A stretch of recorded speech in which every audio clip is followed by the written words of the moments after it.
প্রিয় দর্শক, আমাদের আজ দুপুরের অতিথি অভিনেতা ও নাট্য নির্দেশক দীপক সুমন।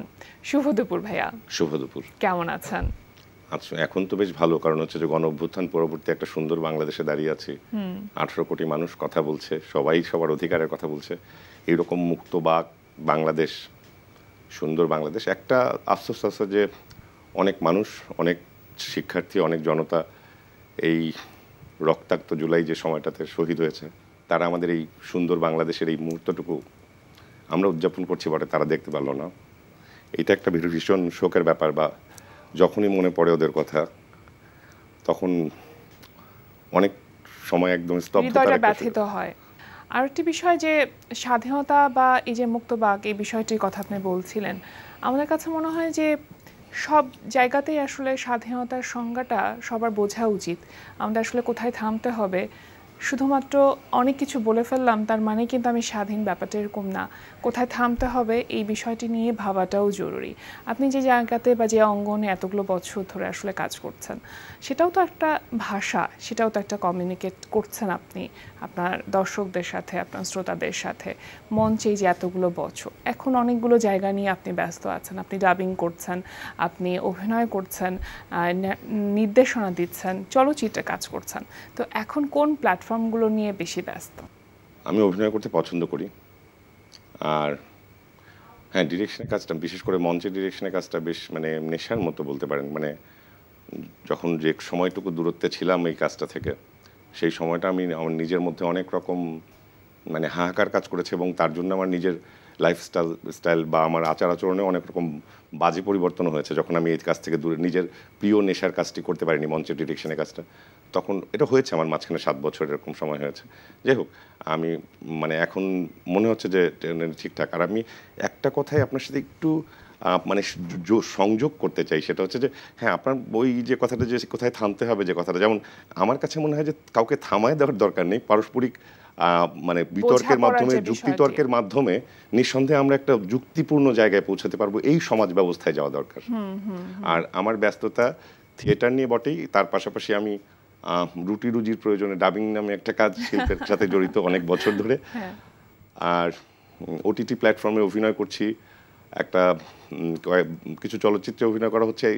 একটা প্রায় রেডি একটা প্রস্তুত আমাদের ডাবিংয়ের কাজ, সম্পাদনা সব কিছু ফাইনাল করা হয়ে গেছে। মোহাম্মদ নুরুজ্জামানের মাস্তুল নামে একটা চলচ্চিত্র হয়তো খুব তাড়াতাড়ি দর্শক দেখতে পাবে। আরও দু একটা নুরুল আলম আতিকের একটি চলচ্চিত্রে, সামনের যে চলচ্চিত্রটা উনি বানাবেন সুলতানের জীবনীকে কেন্দ্র করে, এইটির একটি গুরুত্বপূর্ণ চরিত্রে অভিনয় করবার আমাদের রিহার্সাল এইসব প্রক্রিয়াও শুরু হয়ে গেছে। তো চলচ্চিত্র আর ওটিটিতে আমি অভিনয় করতে পছন্দ করি। আমি কিন্তু কোনো শুটিংয়ের ফ্লোরে নিঃসন্দেহে আমি অবশ্যই কোনো সোচ্চার শিল্পী না, নিঃসন্দেহে যে কোনো ডিরেক্টরের একদম বাধ্যগত একজন অভিনয় শিল্পী হয়ে থাকি। কিন্তু আমার বাইরের আচরণ দেখে হয়তো অনেকের সাথে এরকম হতো যে না, আমাকে নিয়ে কাজ করা বেশ মুশকিল। এখন মনে হয় সেই সংকটটা কেটে যাবে। অবশ্যই আমরা প্রত্যাশা করছি যে এখন আপনাকে আমরা একটু বেশি বেশি দেখতে পাবো স্ক্রিনে। আচ্ছা, মঞ্চ তো বেশ অনেকটা সময় জুড়ে আছেন মঞ্চে, এবং তীরন্দাজে বেশ ভালোভাবে কাজ করা হচ্ছে, নতুন প্রোডাকশনে আসছে তীরন্দাজের। একটু শুনি যে নতুন আর কি প্রোডাকশন নিয়ে আসছেন। আমরা 7 বছর পরে, গত বছরখানেক আগে আমরা মঞ্চে ফিরেছি। আমাদের পুরনো একটা প্রোডাকশন কণ্ঠনালীতে সূর্য, এটাকে আবার রিভাইভ করেছি।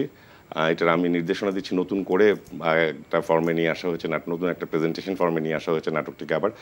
তো করতে করতে আমরা এই আন্দোলনের কিছুদিন আগে থেকেই আমরা হুমায়ুন আজাদের 10,000 এবং আরও একটি ধর্ষণ, এই উপন্যাসেরকে নাট্যরূপ দিয়ে রিহার্সেল শুরু করেছিলাম।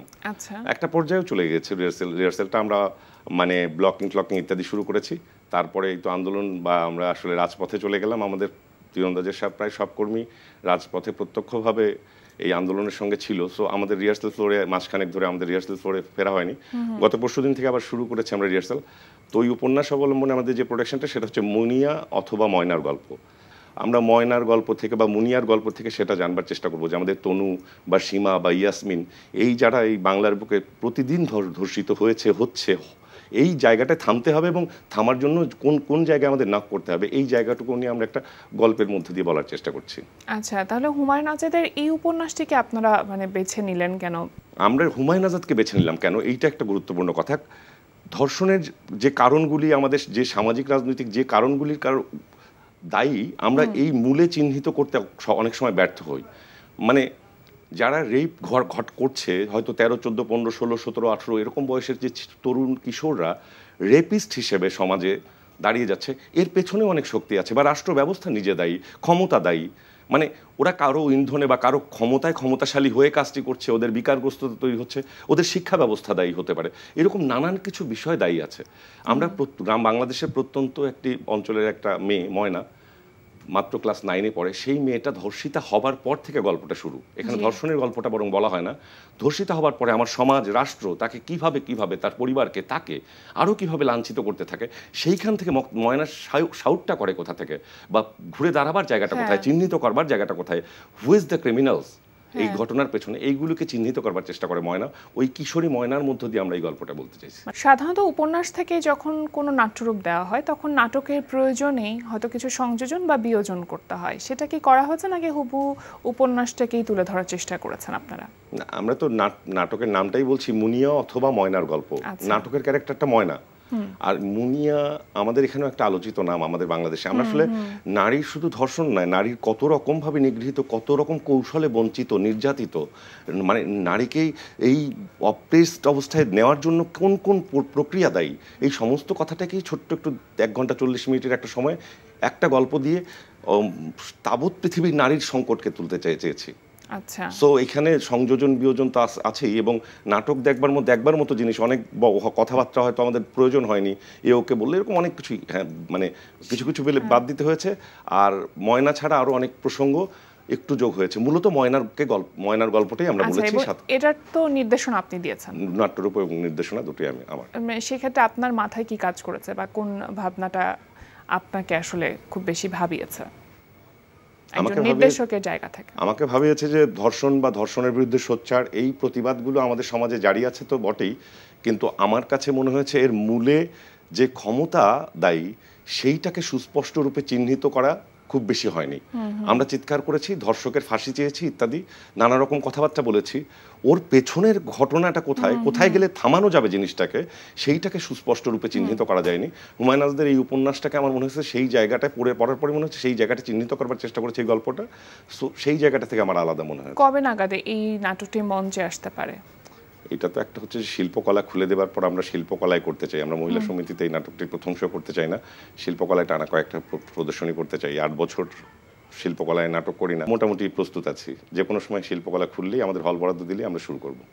বাহ, সুন্দর। আরও কিছু দিন সামনে আমাদের জন্য অপেক্ষা করে আছে এবং সেটার জন্য অনেক অনেক শুভকামনা রইল আপনাদের জন্য। এই যে ডাবিং শিল্পী হিসেবে অনেকগুলো বছর ধরে আপনি কাজ করছেন, বর্তমানে বাংলাদেশে একজন ডাবিং শিল্পীর যে জায়গাটা বা তার যে আসলে যতখানি সম্মান পাওয়া উচিত সেই জায়গাগুলোতে কি আসলে সঠিকভাবে আসলে সেই সম্মানটা পাচ্ছেন? বার্নিং একটা কোশ্চেন করেছেন, মানে আসলে বার্নিং মানে এত লোক এই ডাবিং এর সঙ্গে জড়িত। একসময় কলকাতায় ডাবিং করা হতো, টিপু সুলতান, আলিফ লায়লা। বাংলাদেশে আমরা সুলতান সুলেমান দিয়ে শুরু করলাম যে টেলিভিশন সিরিজ ডাবিং, এবং আমাদের থিয়েটারের অনেক মানে থিয়েটার কর্মী এই ডাবিং শিল্পের কে অবলম্বন করে বেঁচে থাকে, মানে তাদের পেশা হয়ে গেছে। যেখানে ওনারা নিজেরা বিদেশি ভাষার বই বাংলা অনুবাদ পড়ছেন, তাহলে অন্য ভাষার ভালো কন্টেন্ট বাংলায় অনুবাদ করে যে মানুষটি ওই ভাষাটি জানে না, গ্রামের প্রত্যন্ত একটা অঞ্চলের মানুষ, তার তো এই অধিকারটা তৈরি করা আমার রাষ্ট্রের দায়িত্ব। পৃথিবীর যে কোনো ভাষার ভালো কন্টেন্ট তাকে তার ভাষায়, আমাদের মাতৃভাষায় বুঝিয়ে দেয়া, এবং এই দেশের প্রত্যন্ত অঞ্চলের সিনেমা হলগুলোতে সব জায়গায় চালানোর জন্য এই দেশে অন্যান্য যে সমস্ত ভাষার সিনেমা আমদানি করা হয় সবগুলি অবশ্যই বাংলায় ডাবিং করে প্রচার করা উচিত। আমাদের ডাবিং অত্যন্ত সমৃদ্ধ, আমরা অস্কার উইনিং মুভিও ডাবিং করে অনলাইনে অনেক বিভিন্ন মাধ্যমে প্রচার হয়েছে এবং খুবই কোয়ালিটিফুল। সো এইটা এমন কিছু বাজে কিছু হওয়ার কোনো চান্স নেই, একদম একদম হলিউড মানেরই হবে নিশ্চিত, আমি নিশ্চিত। আমাদের শিল্পীদের কোনো কার্পণ্যে নেই ভালো কাজ করতে। এই সমস্ত কাজ করলে আপনি যেটা বলছেন, এবং ডাবিং শিল্পীদের ক্রেডিট দেয়া, বিভিন্ন মাধ্যমে ক্রেডিট দেয়া যে হ্যাঁ এনারা এই কাজ করেছেন, এইগুলি করলে আমার মনে হয় এই প্রফেশনের সঙ্গে জড়িত তাদের সঙ্গে সুবিচার করা হবে, কারণ তারা তো মানুষকে সার্ভিস দিয়ে যাচ্ছে। এইসব আয়োজনে শুধু ডাবিং এর জন্য কাউকে ডেকে আনা বা একটা পত্রিকায় শুধু ডাবিং এর শিল্পী হিসেবে তাকে কোনো একটা ইন্টারভিউ করা, এই ধরনের একটু দরকার। আমার মনে হয় এই যে প্রমোশন করলে ওরা উৎসাহিত হবে। এত নেপথ্যে থাকে না, ওদেরকে চেনে কেউ না, নামটা জানে। আচ্ছা, আপনার এই যে অভিনয়ের সাথে এতগুলো বছর পথ চলা, সেটা তো শুরুটা আবৃত্তি দিয়ে হয়েছিল, মানে কিভাবে আসলে আবৃত্তিতে আসা হলো এবং সেখান থেকে অভিনয় আসা হলো? ওই যে আমার বাবা কবিতা পড়তেন এবং আমাদের যখন ক্যাসেট প্লেয়ারের যুগ, তো বাবা একদম সবাইকে চুপ করে ঘরের দরজা টরজা আটকে স্টুডিও মতো বানিয়ে বেশ প্রিপারেশন নিয়ে দেখা যাচ্ছে বিদ্রোহী কবিতা রেকর্ড করছে। সেসব ক্যাসেট ট্যাসেট হারিয়ে গেছে অবশ্য, আমার মানে আর সংগ্রহে নেই। তো এইগুলি দেখে আমি তখন মানে আমার জ্ঞান যতটুকু ক্লাস 3-4 দেখতে শুরু করলাম যে এগুলি হয় এত সুন্দর করে, বলবীর চির উন্নত মমশির, এটা বলা যায় এত সুন্দর করে, এত মিনিংফুলি, এইটা আমাকে উৎসাহ যোগালো। আর আমি বরাবরই বলি যে আমার ছোট মামা, আমি জীবন মামা, তার একটা বড় ভূমিকা আছে আমার ক্লাস 9-10 থেকে এ পর্যন্ত, এই আজকে পর্যন্ত যে জায়গায় আছি সেই জায়গায় আসার জন্য। আর আবৃত্তি এখনো করছি। একটি কবিতা কি আমরা শুনতে পারি আপনার কণ্ঠে? হ্যাঁ। আজও আমি বাতাসে লাশের গন্ধ পাই, আজও আমি মাটিতে মৃত্যুর নগ্ন নৃত্য দেখি, ধর্ষিতার কাতর চিৎকার শুনি, আজও আমি তন্দ্রার ভেতরে। এদেশ কি ভুলে গেছে সেই দুঃস্বপ্নের রাত, সেই রক্তাক্ত সময়? বাতাসে লাশের গন্ধ ভাসে, মাটিতে লেগে আছে রক্তের দাগ। এই রক্ত মাখা মাটির ললাট ছুঁয়ে একদিন যারা বুক বেঁধেছিল জীর্ণ জীবনের পুঁজে, তারা খুঁজে নেয় নিষিদ্ধ আধার। আজ তারা আলোহীন খাঁচা ভালোবেসে জেগে থাকে রাত্রির গুহায়। এ যেন নষ্ট জন্মের লজ্জায় আড়ষ্ট কুমারী জননী। স্বাধীনতা এ কি তবে নষ্ট জন্ম? এ কি তবে পিতাহীন জননীর লজ্জার ফসল? স্বাধীনতার সবগুলো উপাদানকে নতুন করে সাজিয়ে গুছিয়ে সামনে আমরা এগিয়ে যাব, সেই প্রচেষ্টা নিঃসন্দেহে আমাদের প্রত্যেকের জায়গা থেকে থাকবে, এটাই প্রত্যাশা। আপনাকে অসংখ্য ধন্যবাদ ভাইয়া আমাদেরকে আজকে সময় দেওয়ার জন্য। ভালো থাকবেন। আপনাকেও ধন্যবাদ। ধন্যবাদ বাংলাদেশের সমস্ত সংগ্রামী ছাত্র জনতাকে। প্রিয় দর্শক, আমরা চলে এসেছি অনুষ্ঠানের শেষ প্রান্তে। অনুষ্ঠান সম্পর্কে আপনার মতামত জানাতে মেইল করুন আজ দুপুরে @ntvbd.com-এ। বিশ্বের যে কোনো প্রান্ত থেকে যে কোনো সময় আজ দুপুরে দেখতে ভিজিট করুন আমাদের পূর্ণাঙ্গ ওয়েব পোর্টাল www.ntvbd.com। এছাড়া এনটিভি সব জনপ্রিয় অনুষ্ঠান ও খবরের আপডেট পেতে ভিজিট করুন আমাদের ইউটিউব চ্যানেল ও ভেরিফাইড ফেসবুক পেজে। সবার মঙ্গল কামনায় আজকের মতো এখানেই শেষ করছি। শুভ দুপুর।